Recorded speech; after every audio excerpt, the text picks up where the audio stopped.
이치상외과 백정환입니다. 남겨주신 CT랑 사진은 제가 좀 살펴봤고요. 질문 주신 내용 하나씩 보면서 조금 설명드리도록 할게요. 일단 저희가 얼굴뼈 분석을 할 때 일반적인 수치 분석을 좀 하는데요. 이렇게 하악각 사이의 거리를 재요. 이렇게 재보면 지금 환자분이 한 116mm 정도 측정이 되죠. 근데 대한민국 남자 평균이 102mm니까 좌우로 한 14mm 정도 넓은 사각턱을 갖고 계시고요. 그 다음에 광대 너비도 측정을 해보면 지금 광대 가장 넓은 부분을 이렇게 재는데 지금 한 138mm 정도 측정이 되죠. 근데 대한민국 남자 평균이 135mm니까 한 2, 3mm 정도 조금 넓은 그런 광대를 갖고 계시고요. 그 다음에 두상 너비를 재는데요. 두상 가장 넓은 부분을 이렇게 측정을 해보면 지금 한 154mm, 5mm 정도 측정이 되죠. 근데 대한민국 남자 평균이 148mm니까 두상도 한 7mm 정도 큰 그런 상태다라고 보시면 될 것 같아요. 전체적으로 보면 좌우로 넓은 얼굴형이고 두상이랑 턱이, 특히 턱이 조금 넓다 이렇게 보시면 되고요. 정면에서 보는 건 얼굴 길이를 보는데요. 이마뼈, 코뼈 만나는 점에서 이 턱 끝까지 이 길이를 봅니다. 이렇게 측정을 해보면 지금 한 133mm 정도 측정이 되죠. 근데 대한민국 남자 평균이 125mm니까 길이도 한 8mm 정도 길죠. 전체적으로 보면 얼굴이 다 크다는 뜻이고요. 이걸 조금 세분해서 보면 이마뼈, 코뼈 만나는 점에서 코앞가시까지를 보는데 이렇게 재보면 지금 한 57, 8mm 정도 측정이 돼요. 근데 대한민국 남자 평균이 이게 56mm라 중안면부도 한 1mm 정도 긴 그런 얼굴이고 그 다음에 코앞가시에서 턱끝까지 요건 하안면부를 보는데 이게 지금 74mm 정도 측정이 되는데요. 대한민국 남자 평균은 70mm 정도로 하안면부가 유독 크고 넓고 길다 이렇게 보시면 될 것 같아요.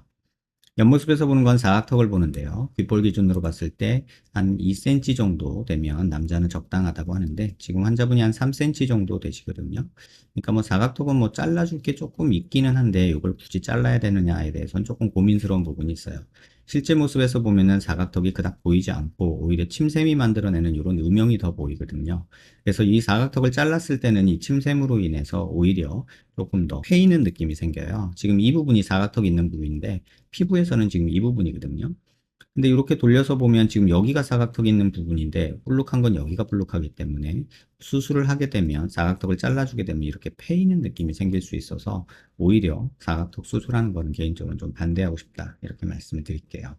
그 다음에 옆모습에서 보는 거는 턱 끝에 이렇게 자를 대고 코를 기준으로 아랫입술 달랑말랑한 이런 선을 그으면 지금 환자분 턱이 굉장히 많이 나온 반대로 얘기하면 입이 너무 들어간 그런 형태의 주걱턱처럼 보이는 입이 많이 들어간 넓은 느낌이죠. 이거를 고치려고 하다 보면 전체적으로 앞으로 빼는 이런 작업을 할 수도 있겠지만 이렇게 했을 경우에는 또 너무 큰 수술이 되고 그렇다고 턱을 지금 후진시키거나 이러면 이중턱이 지금도 좀 있는데 이 이중턱이 더 심해지기 때문에 조금 고민스러운 그런 형태다.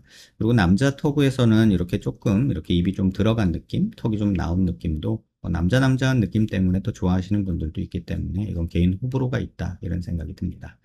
그 다음에 이제 45도 쪽에서 약간 정면 쪽으로 틀어보면 지금 여기가 튀어나오면 45도 광대가 나왔다고 하는데 뭐 거의 나온 게 없고요. 관자놀이 꺼져 있고 여기 튀어나오고 여기 꺼져 있으면 역광대가 좀 나왔다고 하는데 뭐 조금은 역광대가 나와 있지만 뭐 광대 수술을 권할 만큼은 아니라고 보고요. 말씀하신 것처럼 이 중안면부 함몰이 굉장히 심한 축에 속하기 때문에 수술하면서 이 눈 밑 지방 펼치고 앞광대 쪽에 진피 이식이나 팔자 쪽에 진피 이식 하는 거는 중안면부 함몰을 해결하는 데는 조금 도움이 된다 이런 생각이 듭니다. 얼굴이 밋밋하고 길어 보인다 하셨는데 전체적으로 크고요. 그 다음에 중안면부가 꺼져 있으면 좀 길어 보이는 느낌이 들고 밋밋해 보이는 느낌이 들고요. 앞턱이 뾰족한 거는 이 전체적인 모양, 정면에서 해보는 이런 각진 모습이 아니라 돌출이 돼서 좀 앞턱이 좀 많이 나와 있어서 좀 뾰족해 보이는 느낌이라. 근데 이 부분은 삭제를 하는 순간 이중턱으로 따라오기 때문에 조금 어려운 느낌이 있고 턱이 너무 넓다 해서 이렇게 옆으로 뻗은 턱이 있기 때문에 이걸 잘라주고 싶은 마음이 들기는 하지만 실제 침샘도 조금 발달한 캐릭터이기 때문에 지금 환자분 얼굴에서는 여기에 있는 사각턱 잘라준다고 얼굴에 그렇게 크게 도움이 되지는 않을 것 같다 이런 생각이 듭니다. 중안면부 함몰을 해결하는 게 현재로서는 가장 선택지로서는 가장 적절하지 않을까 이런 생각이 들고요. 얼굴 사이즈를 최대한 줄인다고 해봤자 지금 뭐 광대 수술 크게 도움 안 되고 사각턱 수술해봤자 지금 폐임으로 나타날 거기 때문에 뼈를 줄이는 작업은 개인적으로 조금 반대하고 싶고 턱이 이렇게 튀어나와서 턱을 조금 후진해 보거나 이런 앞에 삭제를 해서 이 부분을 좀 없앨 수도 있겠지만, 그렇게 했을 때 턱살이 밑으로 내려가면서 조금 더 이중턱이 생기고 이런 식으로 턱이 승지는 이런 느낌이 생길 수 있어서 조금 조심스럽습니다. 그리고 지금 키가 크고 82kg, 180에 82kg 정도 나가시는데, 이중턱 부분에 대해서 조금 신경 쓰이신다면 살을 조금은 빼는 게 오히려 이런 부분은 수술보다는 도움이 되지 않을까 이런 생각이 듭니다. 얼굴이 크고 그 다음에 중안면부가 꺼져 있어서 턱이 너무 나와 있어서 스트레스를 받으시는 거는 알겠으나, 지금 수술적으로 이거를 교정하기에는 뭐 하나를 해결하면 하나의 또 다른 문제가 생기게 되는 약간 악순환의 고리가 있는 부분이 이 턱이고요.